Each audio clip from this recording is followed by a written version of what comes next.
If you're about to finance a home, I'm going to teach you how to remove PMI.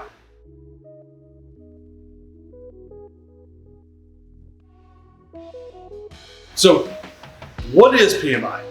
PMI is private mortgage insurance, and it's a type of mortgage insurance you might be required to pay if you're putting less than 20% down.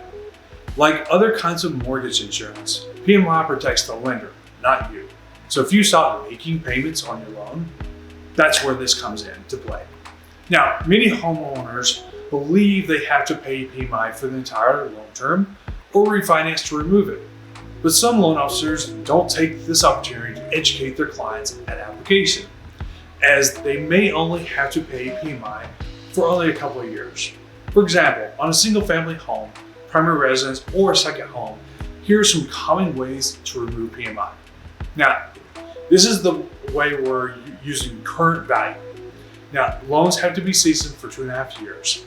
The borrower must have a current appraisal showing 75% loan to value or lower. If significant improvements were made to the property, the seasoning requirement is waived, and a new appraisal is required for current value, which must be 80% or lower. Now, loans seasoned 5+ years, this requires a current appraisal showing 80% loan to value or lower. Now, using an original value, obviously you have to still have good payment history to qualify. Loans paid down and LTV is 8% or less, then no seasoning is required. But property must retain its original value. And loans at 78% loan to value, PMI drops off automatically.